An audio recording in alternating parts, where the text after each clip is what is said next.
because they've been comfortable so long being the nice guy. It's almost like sticking hot needles in to actually be bad. Yes. And everyone's bad sometimes.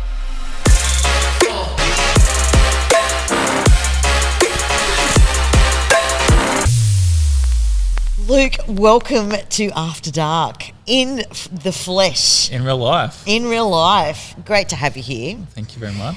Now, tonight we're going to talk about something that is very prevalent. Okay, so tonight I want to talk about the nice guy archetype. In like the relationship and sexuality sphere, we like to talk about archetypes. Yeah. Just to break things down so that there's some structure to work through.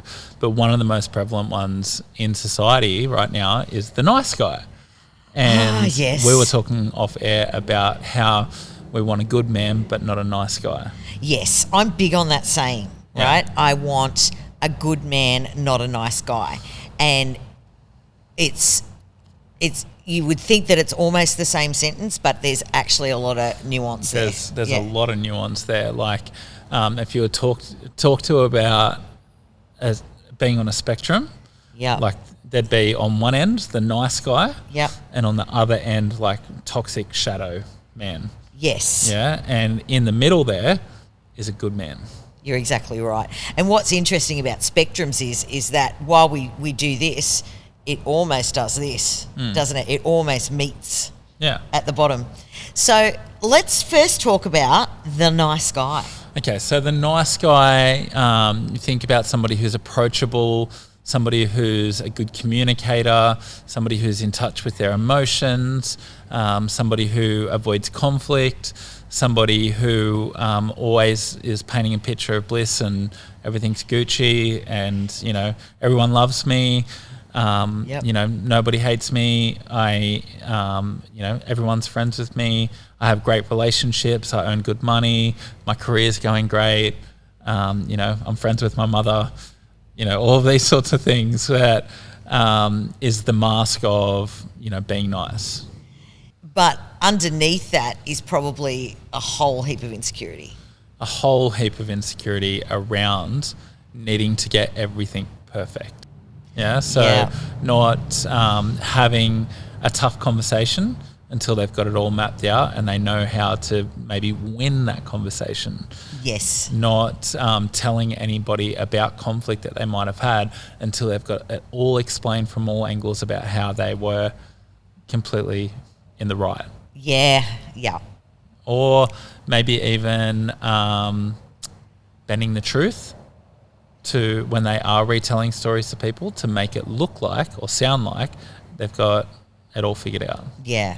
I think that there's a lot of pressure basically from family and the way that men have perhaps been brought up, that they feel this immense pressure to be liked by everyone, to have everything figured out, to have the job, to have the house, you know, and so, you know, I'm no good to anyone until all of that's in place. Yeah. Oh, yeah. Like, don't get me wrong. I'm not shaming the nice guy. Yeah. What we're trying to do right now is talk about how that nice guy has become almost like pushed upon a lot of men. Yeah. But it's not healthy. No. Like, it's never healthy to be at either end of a spectrum. Yeah. Like, the space that you want to be is somewhere floating around the middle and learning from when you go too far either way.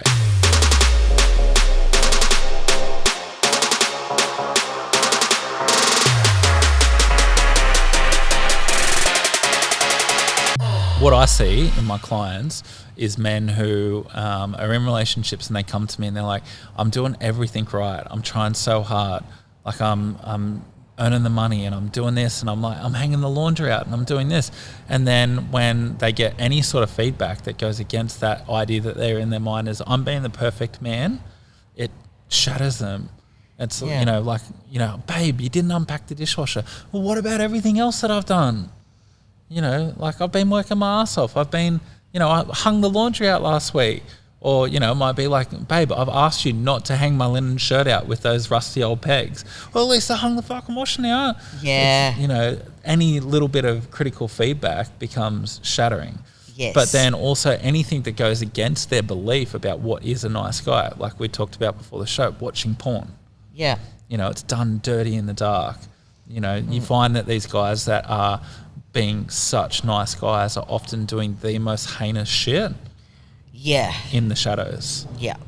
The mission is for the nice guy to get comfortable with not being perfect. Because Yeah. a lot of the time, the thing that leads the nice guy into that nice guy archetype is that they have done some stuff that they label as bad, and they're trying so hard to prove that they're not bad.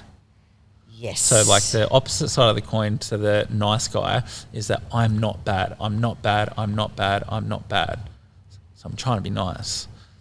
But when you're trying not to be something, the way that our psyche works is that all That's they what we hear choose, is the second word, bad, Yeah. bad, bad. Yeah. So if you're trying so hard to be nice, as soon as something creeps in that could be bad, it's like, fuck, I'm bad.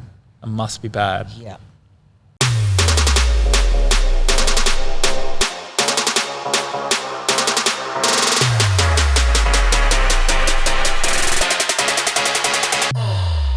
When you see your clients and they come to you and you identify this nice guy archetype, Yeah. is it usually some sort of big event that brings them in, I guess, Yeah. and they realise that, you know, this nice guy thing just ain't working? Yeah, it's normally like a huge blow up, massive argument that everyone sits back and is like, holy fuck, where did that come from? Somebody's been caught spending heaps of money on gambling. Somebody's been caught cheating. Somebody's been caught, you know, sending nudes. Like, it's something that's normally big. Yeah. Every now and then it's somebody that's super conscious and being like, I feel like I'm just trying to be the nice guy, or they've read a book or whatever, something's identified it and they want to healthily work it out. Most of the time it's when something catastrophically bad has happened. Yeah. And like the path back is narrating your experience more. Like, Yeah. you know, this is what I'm feeling and I need this. And, you know, getting them to do some somatic rage practice, like getting comfortable with being angry, Yep.